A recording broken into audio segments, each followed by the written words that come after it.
Hi viewers, welcome to Kadambu hill channel. இப்போ குட்டையில் தார்பாய் அமைச்சதுக்கப்புறம் குட்டையோட 2 சைடும் பார்த்தீங்கன்னா 3 அடி ஹைட்டில் கருங்கல்ல வச்சு கட்டடம் கட்டிட்டோம். இது எதுக்காக பண்ணியிருக்கோம் அப்படின்னா, 2 சைடு குட்டையோட கரையில் இருக்கிற மண் வந்து சரிஞ்சு அக்கட்ட போகாமல் இருக்கிறதுக்காக இந்த கட்டடம் கட்டியிருக்கோம். அதுக்கப்புறம் 2 சைடு பார்த்தீங்கன்னா கார் டியூப்பை வந்து உள்ளே போட்டிருக்கோம். ஏன்னா நாம் இனிமேல் கரையை சுற்றி தான் வேலை செய்ய போகிறோம். சப்போஸ் மிஸ் ஆகி உள்ளே விழுந்துட்டால் கூட திருப்பி ரெக்கவர் ஆகிறதுக்காக இந்த கார் டயர் வந்து உள்ளே போட்டிருக்கோம். இந்த கரையோட மேல் பகுதி பார்த்திங்கன்னா அன்ஷேப்பில் இருக்குது. அதனால் வந்து அதை மட்டம் பண்ணுறோம். மட்டம் பண்ணதுக்கப்புறம் டீயாங்கல் வந்து 10 அடி இடைவெளி விட்டு ஒவ்வொரு டீயாங்கலாக வந்து 3 அடி ஆழத்தில் இதை அமைக்கிறோம்.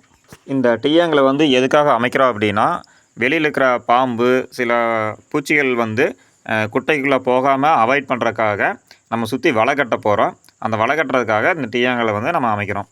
இப்போ இந்த குட்டையை சுற்றி டீயாங்கலும் அமைச்சாச்சு. குட்டையை சுற்றி நம்ம தார்பாய் அமைக்கும்போது தார்பாய் வந்து உள்ளே விழுகாமல் இருக்க மண் மூட்டைகளை நிறைய வச்சுருந்தோம்.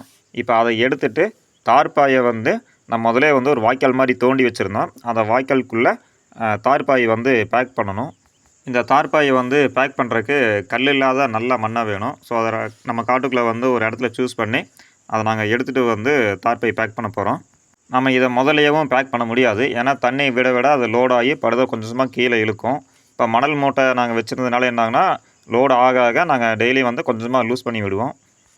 இப்போ தண்ணியும் பார்த்தீங்கன்னா 80% வந்து குட்டையில் ஃபில் ஆகிடுச்சு. ஸோ இதுக்கப்புறம் வந்து படுதா உள்ளே இழுக்காது, ஓரளவுக்கு வந்து ஃபிட் ஆகிடுச்சு. ஸோ இப்போ வந்து மணல் மூட்டையெல்லாம் எடுத்துகிட்டு மண்ணை வச்சு இந்த தார்பாயை பேக் பண்ணுறோம். இப்போ அந்த குட்டையை சுற்றி தார்பாயை பேக் பண்ணும்போது கரையில் நடக்கிறம்போது ரொம்ப கவனமாக நடக்க வேண்டியது இருந்தது. ஏன்னா இந்த மண் வந்து நல்லா வெயிட்டான மண், கல்லெல்லாம் பொறுக்கி பியூர் மண்ணாக இருக்கிறதுனால இது வந்து வெயிட் ஜாஸ்தி. இந்த வெயிட்டை நம்ம கரையில் எடுத்து கொண்டு போகும்போது பேலன்ஸ் பண்ணி நடக்கணும். கொஞ்சம் மிஸ் ஆகிட்டால் கூட நம்ம குட்டைக்குள்ளே விழுந்துருவோம். இப்போ பார்த்தீங்கன்னா குட்டையை சுற்றி படுதாவும் பேக் பண்ணியாச்சு, டீயாங்கலும் அமைச்சாச்சு. அடுத்தது பார்த்தீங்கன்னா எது உள்ளே போகாமல் இருக்கிறதுக்காக வலையை கட்ட போகிறோம். இப்போ சுற்றி இருக்கிற ஆடு மாடுகள்லாம் பார்த்தீங்கன்னா தண்ணி குடிக்கிறதுக்காக வந்து எட்டி பார்க்குது. மிஸ் ஆகி விழுந்துட்டாலும் அது ப்ராப்ளம் ஆயிரும். ஸோ இப்போ வந்து நாங்கள் சுற்றி வந்து வலையை கட்டுறோம். இந்த வலையை கட்டுறதுனால எந்த விலங்கும் உள்ளே போக முடியாது. பாம்பு போன்ற விஷப்பூச்சிகளும் உள்ளே போகிறதுக்கு வாய்ப்புகள் இல்லை. குட்டையை சுற்றி வலையை கட்டி முடிச்சதுக்கப்புறம் நாய்கள்லாம் பார்த்தீங்கன்னா இந்த வலையை வந்து உடஞ்சி டேமேஜ் பண்ண ஆரம்பிச்சிருச்சு. அது மட்டும் இல்லாமல் நமது பண்ணை வந்து ஃபாரஸ்ட் ஒட்டி இருக்கிறதுனால யானைகள் வந்து தண்ணி குடிக்கிறதுக்காக இங்கே வரக்கு வாய்ப்புகள் நிறையவே இருக்குது. அதுக்காக நாங்கள் பார்த்தீங்கன்னா எலக்ட்ரிக் ஃபென்சிங்கும் போட்டுட்டோம். குட்டை சுற்றி ஃபுல்லாமே எலக்ட்ரிக் ஃபென்சிங் போட்டுட்டோம். அது மட்டும் இல்லாமல் இங்கே பார்த்தீங்கன்னா காற்று வந்து அடிக்கடி வேகமாக அடிக்கும். அதில் வந்து கூர்மையான பொருட்கள் ஏதாவது வந்து உள்ளே விழுகாமல் இருக்க நாங்கள் டாப்லேயும் வந்து வலையை கட்டிட்டோம்.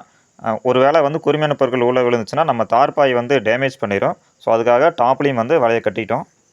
ஸோ இப்போ பார்த்தீங்கன்னா குட்டையோட வேலையை வந்து ஒரு 95% இப்போ முடிச்சாச்சு.